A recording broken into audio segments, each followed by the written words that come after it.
Welcome to Ask Angela, relationship advice for love after trauma. I'm Angela Amias, here to help you navigate intimate relationships as I answer real questions about love, loss, and everything in between. This is where we untangle old patterns that keep us stuck and discover new possibilities for connection. Relationships after trauma need a different kind of wisdom, and I'm so glad you're here. Hey there. In this episode, I'm going to be answering a question from Phil. Phil writes, I've learned I was gaslit for 15 plus years in my marriage before I left. I was always the problem. Now that I've left, how do I know I'm not that person? I know my heart is good and true, but what if she was right? I'm having trouble believing myself and that I'm actually good instead of just acting good. Dear Phil, one of the reasons I started this relationship advice column is because I know how easy it is to feel alone in the experiences we have in our intimate relationships and also in our relationships with ourselves. For instance, this question you ask, how do I know I'm actually good and not just acting good, probably feels to you like a question you're asking because there's genuine reason to doubt your goodness. I'm guessing that if we were chatting about this, you might justify questioning your goodness by telling me about how you weren't perfect in this marriage and how you said and did a lot of things that you regret. You might explain that these things you did are maybe evidence that you are actually not a good person, no matter how much you want to believe that you are. I've worked with many people who've been partnered with someone who engaged in gaslighting. Partners who do this make you doubt your own reality, your own memories of events, and your own experiences within the relationship. They invalidate you at every turn and leave you feeling confused and unable to trust your own sense of things. So while you might assume that you're questioning your inherent goodness for valid reasons, I don't think this is the case. Because I wouldn't even be able to count how many people I've worked with who've struggled with the exact same self-doubt in the aftermath of an emotionally abusive relationship that was characterized by gaslighting. In other words, you're not alone here, and you're not questioning your goodness because you're not good. You're questioning your goodness because that's what we do when we've experienced gaslighting for 15 years. I hope that comes as a relief to you, but I understand if you still suspect that you are an exception to the rule that I'm laying out here. It takes quite a bit of time to really come out of the psychological and emotional disorientation that results from having your ability to trust your own reality undermined at every turn. It's not possible to stay in a marriage like this for 15 years and also hold on to your own sense of reality. The only way that you were able to sustain this relationship for so long was by taking all the blame and doubting yourself whenever your spouse presented a wildly different version of reality that just wouldn't line up with yours. Here's something else that I've observed over the course of my work with hundreds of people. You know who agonizes over whether or not they're a good person? People who want to be good. People like you and me. You know who doesn't agonize over whether or not they're a good person? People who refuse to consider their own role in interpersonal problems. People who always think that someone else is to blame for their difficult feelings or frustrations or challenges in life. In other words, people who gaslight others do not agonize over whether or not they're good. They don't fret over their behavior. They don't second guess their inner motivations. So, as strange as it might sound, the fact that you're questioning whether or not you're a good person speaks to your deep desire to be good, to be kind, and to treat others well. It speaks to the fact that your inner moral compass is intact and it's functioning effectively even as you're trying to get your bearings again after this relationship.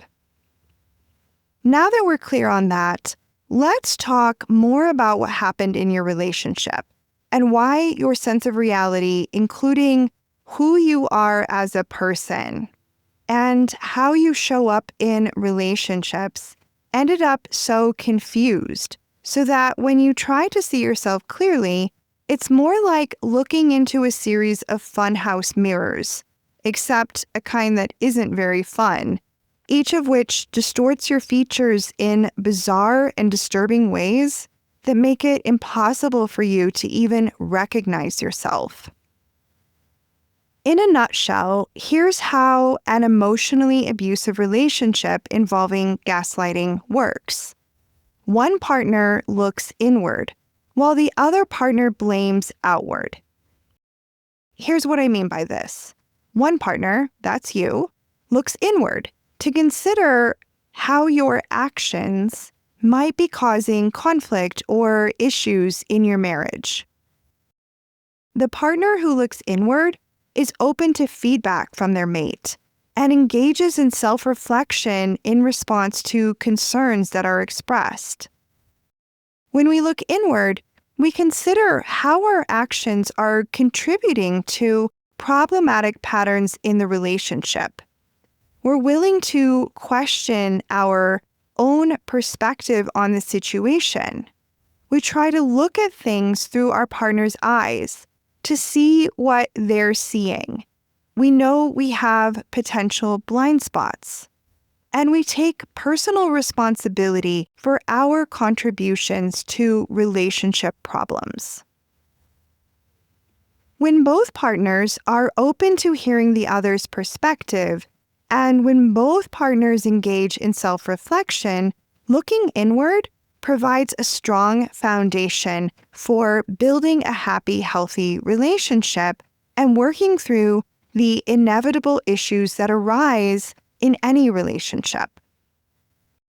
But what happens when one person looks inward to consider their role in problems while their partner blames outward, pointing the finger at external factors, most often their mate, as the source of problems?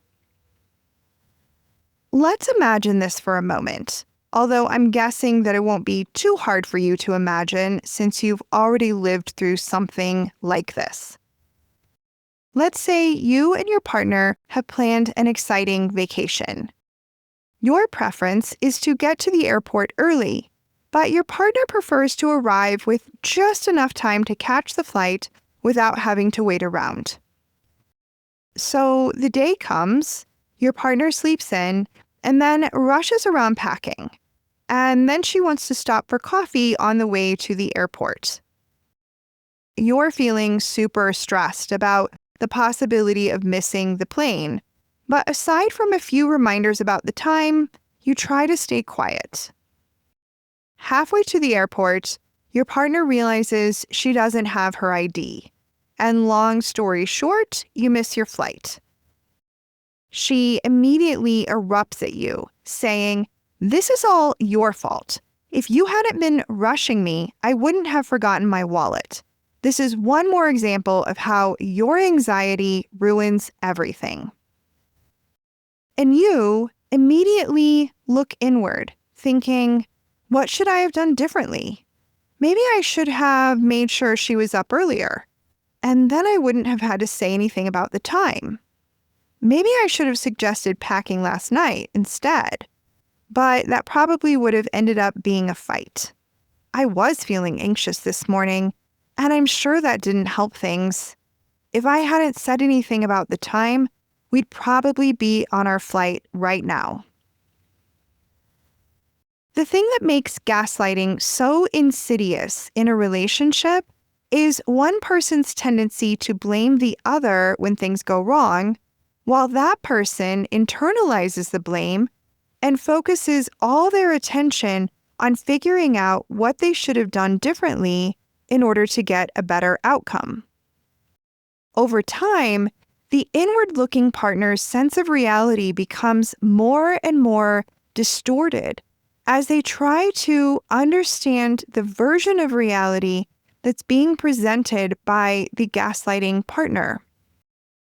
We keep trying more and more new and different things to keep our partner happy and keep the peace and prevent ourselves from being blamed when things go wrong. And that requires trying to anticipate how each action we take might actually backfire or upset our partner in some way. When we work so hard to see the other person's perspective that we completely lose touch with our own perspective, we inevitably become confused and disoriented. This is why it can be very helpful to seek outside perspectives from friends and loved ones. In the example I just gave, getting an outside perspective from a trusted other might sound something like, well, we missed our flight because she forgot her ID. That morning, I had reminded her twice what time it was and what time we needed to board the flight, and so she blamed me for rushing her, and she said that it was my fault we missed our flight. I've completely lost perspective at this point because it feels like everything's always my fault. What do you think? Sometimes, even just saying it out loud to someone else can be helpful because it gives you a chance to hear your own voice.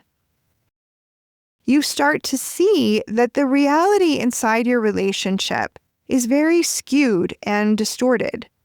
You might be able to see that something must be off if everything is always somehow your fault. But when we've been the target of gaslighting for years, it becomes very difficult to think clearly. Oftentimes, I compare it to living inside a snow globe, where there's a constant swirl of accusations and blame, which makes it nearly impossible to see anything outside the storm of confusion and self-doubt. In your marriage, you may have thought that it was your job to prove to your spouse that things weren't always your fault. You might have thought that it was your job to prove your good intentions as a way of defending yourself against blame and recriminations. You may have operated in this relationship as though you were guilty of whatever accusations your spouse threw at you, unless you could prove yourself to be 100% innocent. Emotionally abusive relationships often work like this. We are guilty until we prove ourselves innocent. But it's never your job to prove your good intentions, especially to someone who's committed to misunderstanding you and who's skilled at twisting anything you say or do into something bad. Healthy relationships don't require that we prove ourselves or our goodness beyond a shadow of a doubt. Healthy relationships are formed by two loving partners who want the best for themselves and each other and who give each other the benefit of the doubt. So now that you're out of this marriage, let's talk about how you can start to have a healthy relationship with yourself, one that assumes your goodness instead of demanding that you prove it. The first thing to do is to notice that you've internalized the voice of your former spouse. This inner voice is likely offering an ongoing stream of commentary on your choices, actions, feelings, and intentions. It's this internalized voice of your former spouse that demands that you prove beyond any doubt that you are good and you're not just faking it. If you try to do this, if you engage with this voice, it will respond by dredging up every single time in the past when you didn't handle things perfectly and use these times as evidence that you're definitely not as good as you think you are. In these moments, when you catch yourself engaging in this inner dialogue about whether you are or are not a good person, just stop. Take a breath. Remind yourself, I don't need to prove to anyone that I'm a good person. Those who know me and love me know my heart and my intentions. Now, if you remind yourself of this, that inner voice of your former spouse is very likely to keep talking. It will probably pipe up with something like, oh, sure, but they don't know you like I know you. I know what you're really like. My advice is, don't argue with this voice. Just notice it. If it helps, imagine this voice is like a dark cloud that's passing across the sun, creating momentary shadows. Just breathe and resist engaging with this voice, and let that cloud keep moving. Remind yourself, I care about being a good person. I care about being kind. I can be kind to myself right now and give myself the benefit of the doubt. For all of us who care about being good, relationships are about living in alignment with our values. We are all unkind sometimes. We get angry. We feel hurt. We lash out, or we say something we regret. When these moments happen in healthy relationships, they're ideally followed by a repair and often an apology. That might sound something like, wow, I was way out of line. That had nothing to do with you, and I'm sorry I said that. Then we might take some time to look inward, to self-reflect, and consider what's going on with us and how we might handle similar situations in the future in ways that are in alignment with our values. Being kind to yourself is just as important as being kind to others. And for those of us who've been in abusive relationships, the path toward learning how to be kind to ourselves often requires far more effort and attention than knowing how to be kind to a partner. And on that note, Phil, that's exactly what I wish for you. That you'll remember how to be kind to yourself. That you'll let go of the need to prove to yourself or anyone else that you're good. And instead, just trust yourself.